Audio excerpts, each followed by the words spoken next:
కేంద్ర మంత్రివర్గ కూర్పులో పవన్ కళ్యాణ్ కు జలకిచ్చారు ప్రధాని మోదీ. మంత్రివర్గంలో జనసేనకు చోటు దక్కలేదు. పీఎంఓ నుంచి 48 మంది ఎంపీలకు పిలుపు వచ్చింది. ఆంధ్రప్రదేశ్ టీడీపీ నుంచి రామ్మోహన్ నాయుడు, పెమ్మసాని చంద్రశేఖర్ కు బెర్త్ ఖాయమైంది. ఇక తెలంగాణ నుంచి కిషన్ రెడ్డి, బండి సంజయ్ కు చోటు దక్కింది. అయితే జనసేన నుంచి 2 ఎంపీలు గెలిచిన ఒక్కరికి కూడా అవకాశం దక్కలేదు. మచిలీపట్నం నుంచి గెలిచిన బాలసవరికి ఛాన్స్ వస్తుందని ప్రచారం జరిగిన ఆయనకు పీఎంఓ నుంచి పిలుపు రాలేదు. బీజేపీ వర్గాలు మాత్రం తొలి విడతలో 2-3 సీట్లు గెలిచిన పార్టీలకు అవకాశం ఇవ్వడం లేదని, కేబినెట్ విస్తరణలో చోటు కల్పిస్తారని చెబుతున్నారు. ఇదే విషయానికి సంబంధించి మరింత సమాచారం మా కరెస్పాండెంట్ వరప్రసాద్ అందిస్తారు. వరప్రసాద్, జనసేనకు కూడా కేంద్ర మంత్రివర్గంలో చోటు దక్కుతుందని అందరూ అనుకున్నారు, కానీ జనసేనకు నిరాశే ఎదురైనట్టు తెలుస్తుంది. అప్డేట్స్ ఏంటి?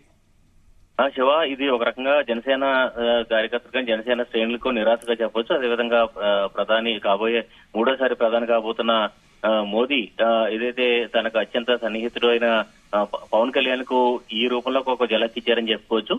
ఇందులో ప్రధానంగా చూస్తే కనుక ప్రస్తుతం కేంద్ర మంత్రివర్గంలో చూస్తే కనుక మిగిలిన పార్టీలు బీజేపీ కాకుండా మిగిలిన పార్టీలు టీడీపీతో పాటు జేడీయూ ఇలాంటి పార్టీలన్నింటికి కూడా ఇప్పుడు మనకు అందుతున్న సమాచారం 5 నుంచి 10 మంది ఎంపీలకు ఒక మంత్రి పదవి ఇచ్చినట్టుగా మనకు అర్థమవుతుంది. 5 ఎంపీలు పైన పార్టీలకే ఒక మంత్రి పదవి, 2 ఉంటే 2 మంత్రి పదవులు అలా ఇచ్చినట్టుగా అర్థమవుతుంది. ఎందుకంటే ప్రస్తుతం టీడీపీ బలం 16 కాబట్టి ఆ కోటాలో 2 మంత్రి పదవులు ఇచ్చినట్టుగా ఆ కోటలోనే రామ్మోహన్ నాయుడు, అదేవిధంగా పెమ్మసాని చంద్రశేఖర్ వీరిద్దరికీ కూడా దక్కినట్టుగా చెప్పొచ్చు. అంటే జనసేన సంఖ్య 2 కావడంతో మంత్రి పదవి దక్కలేదని చెప్పి కూడా అర్థమవుతుంది. అంటే 2-3 ఎంపీలు ఉన్న పార్టీలకి సంబంధించి తర్వాత విస్తరణలో ఉంది.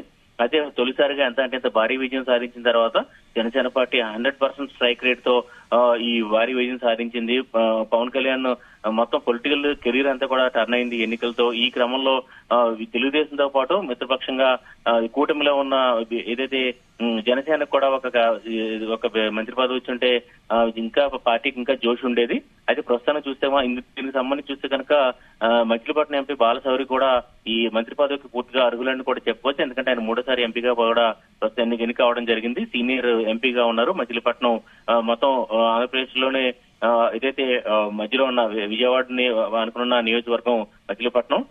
ఈ క్రమంలో బాలశౌరి లాంటి వాళ్ళకి ఇచ్చుంటే ఖచ్చితంగా ఈ రాష్ట్రానికి కూడా కొంత ప్రయోజనం జరిగేదని చెప్పి కూడా ఆశలున్నాయి.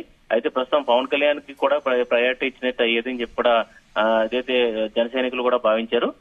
ఎన్డీఏ మీటింగ్ లో కూడా ప్రధాని మోదీ పవన్ కళ్యాణ్ గురించి ప్రత్యేకంగా ప్రస్తావించి ఆయన్ని ప్రశంసించడం జరిగింది. ఈ క్రమంలో మంత్రి పదవి దక్కపోవడం అనేది కూడా కొంత నిరాశపరిచే అంశంగా చెప్పుకోవచ్చు. అయితే తదుపరి మంత్రివర్గం అంటే 6 నెలల తర్వాత కావచ్చు, లేదంటే 1 year ఏడాది తర్వాత కావచ్చు, అప్పటి వరకు కూడా జనసేన పార్టీ వేచి చూడాల్సిన పరిస్థితి అయితే కనిపిస్తుంది.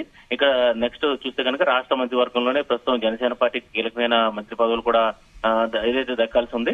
అది ఎంత భారీ విజయం తర్వాత కూడా కొంత కేంద్రంలో కూడా జనసేనకి మంత్రి పదవి ఉంటే కొంత పార్టీ వర్గాలు కూడా చాలా జోష్గా ఉండేదని కూడా అర్థమవుతుంది. ప్రస్తుతానికైతే మాత్రం ఈ పరిణామం అయితే కొంత జన సైనికులకు జనసేన పార్టీ వర్గాలు కూడా నిరాశ కలిగించే అంశంగా మనం చెప్పుకోవచ్చు. అయితే కనీసం సహాయ మంత్రి పదవైనా వస్తుందనేటటువంటి ఒక ప్రచారం విస్తృతంగా జరిగింది కదా. అసలు ఎందుకు భారతీయ జనతా పార్టీ కావచ్చు, ఎన్డీఏ కావచ్చు ఈ రకమైన డెసిషన్ తీసుకుందనుకోవాలి జనసేనకు మంత్రివర్గంలో అవకాశం లేకుండా? అది ఖచ్చితంగా 5 ఎంపీలు పైన పార్టీలకే ఏదైతే ప్రస్తుతం ముందు తొలి కేబినెట్ లో మోడీ 3.0 మంత్రి కేబినెట్ లో 5 కంటే ఎక్కువ ఎంపీలున్న పార్టీలకే ప్రాధాన్యత ఇవ్వడం జరిగింది. ఆ ప్రకారంగానే ఆ తమాషాలోనే ఈ ప్రస్తుతం మంత్రులను ఎంపిక చేశారు. ప్రస్తుతం టీడీపీ సంఖ్య 16 కావడంతో ఆ క్రమంలో 8 మంది ఎంపీలకు ఒక మంత్రి పదవి చొప్పున కూడా కేటాయించడం జరిగింది. ఇందులో రామ్మోహన్ నాయుడు కూడా నేరుగా కేంద్ర కేబినెట్ మంత్రి, అదేవిధంగా ఈ పెమ్మసాని చంద్రశేఖర్ కి సహాయ మంత్రి కూడా ఇస్తున్నారు. అదే చూస్తే కనుక ఈ 2 సంఖ్య 2 అంటే జనసేన ఎంపీల సంఖ్య 2 మాత్రమే ఉండటంతో ఈ పరిస్థితి ఎదురైందని మనం చెప్పుకోవచ్చు. అయితే చూస్తే కనుక పవన్ కళ్యాణ్ కు అయినా ప్రాధాన్యత ఇచ్చే పవన్ కళ్యాణ్ చూస్తే ఆయన అదైనా ఈ ప్రాధాన్యత ఇచ్చి ఉండాల్సిందని చెప్పి కూడా అభిప్రాయం వ్యక్తం అవుతుంది.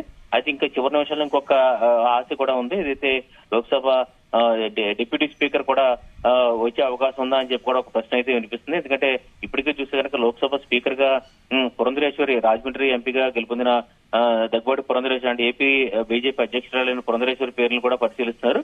ఒకవేళ లోక్సభ స్పీకర్ ని మళ్ళీ ఉత్తరాది వారికి కేటాయిస్తే డిప్యూటీ స్పీకర్ కొంత ఏదైతే జనసేనకు వచ్చే అవకాశాలు అయితే ఉన్నాయి ఇవన్నీ అదైతే ఇదంతా కూడా లోక్సభ సమావేశం అయిన తర్వాత జరిగే అంశాలుగా మనం చెప్పుకోవచ్చు.